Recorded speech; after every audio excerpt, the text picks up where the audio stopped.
pandémie a démontré la vulnérabilité du secteur touristique, et qui n'est pas des moindres. D'abord, l'industrie touristique dans son ensemble engrange au minimum 80 milliards de dirhams de recettes annuellement, et qui représente jusqu'à 10% de notre PIB. Deuxièmement, sur le plan extérieur, le tourisme représente 1/5 du volume de nos exportations, ce qui aide forcément à la balance commerciale. Et finalement, sur le plan socio-économique, cette industrie pèse pour 2 millions d'emplois directs et indirects, si ce n'est plus en comptant le très grand nombre de familles qui en vivent de manière informelle. Généralement, quand une maladie est curable, cela devient moins critique pour un secteur comme le tourisme. Mais pour le coronavirus, il n'y a pas de vaccin efficace actuellement. Et il ne faudrait pas s'attendre à en trouver d'ici les 2 prochaines années, selon des spécialistes.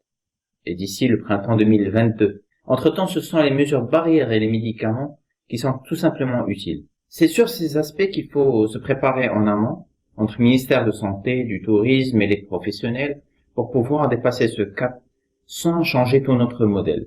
Ainsi, nous ne pouvons pas nous passer du touriste des marchés étrangers, mais nous devons absolument mettre un plan de veille, de réaction et d'adaptation basé sur les différents scénarios et risques mis à jour que la pandémie peut engranger.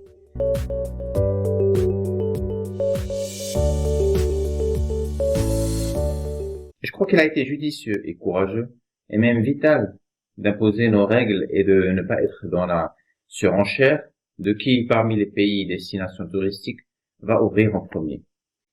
Et le cas du bateau en provenance de Gênes confirme cette prudence, car les cas n'ont été détectés qu'une fois à bord.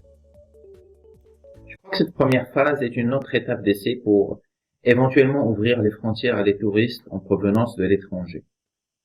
Ce serait bien, si c'est possible, mais il serait judicieux toujours de ne le faire qu'avec des pays qui ont démontré une maîtrise de la maladie au bout du confinement ou de la politique qu'ils ont adoptée, et que même après la reprise et à la reprise de l'activité normale dans ces pays, il n'y a pas eu de seconde vague. Par exemple, l'Union européenne a interdit l'entrée aux touristes américains, russes et turcs, pourtant marché exportateur de touristes, et n'a autorisé que 15 pays. Et j'invite à se baser sur le même principe pour notre pays, en y ajoutant même, pourquoi pas, un principe de réciprocité.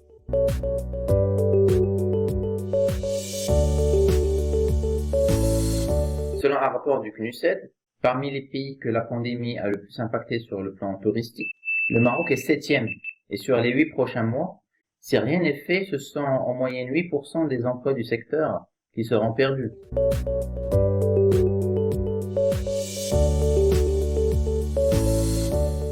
Toujours selon les spécialistes, et plus récemment officiellement aussi par l'OMS, il y aurait très probablement en automne-hiver prochain une épidémie Covid, et l'Asie, l'Europe et l'Amérique du Nord seraient les plus concernés, si ce n'est pas une nouvelle pandémie.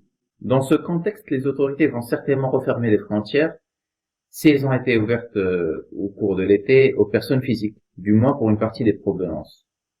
Il faut donc que les professionnels commencent dès à présent à penser à un scénario pour la saison hivernale et qui ne concernerait que le marché interne et chaque pays étranger qui pourrait être épargné par une nouvelle vague. Le tourisme national est du coup bien sûr à privilégier et il faudra établir et faire évoluer le profil de celui-ci. Le marché interne compte déjà 30% des nuitées au Maroc. La question vitale est comment intéresser le touriste marocain qui partait à l'étranger et qui dépense annuellement 21 milliards de dirhams. Ces 21 milliards de dirhams ou plus qui pourraient se retrouver, ne serait-ce qu'en partie, dans le cycle du tourisme national. Certains établissements l'ont compris, comme pour les offres d'établissements qui proposent des packages shopping ou encore des activités culturelles. Le marché interne est donc vu par certains comme une porte de secours, mais je crois qu'il doit devenir un choix stratégique. Nous devons renouveler d'anciens programmes qui visaient justement à encourager le tourisme interne et solidaire, et ce avec des packages adéquats, tant sur les tarifs que sur le contenu. Et cette saison pourrait être une saison test qui démontrera que le touriste marocain, marché interne, veut aussi visiter le Maroc, à condition que les offres soient bien adaptées. Et c'est une opportunité. C'est une opportunité à saisir non pas uniquement pour sauver cette saison, mais pour construire une relation client avec le marché interne de plus en plus forte et personnalisée. Et dans les années à venir, quand il n'y aura plus de pandémie, ce ne sera que bénéfique et ça s'ajoutera à tout intéressement de clients à partir du marché étranger. Mais ce qui est le plus important, c'est que cela contribuera justement aussi à un nouveau modèle de développement.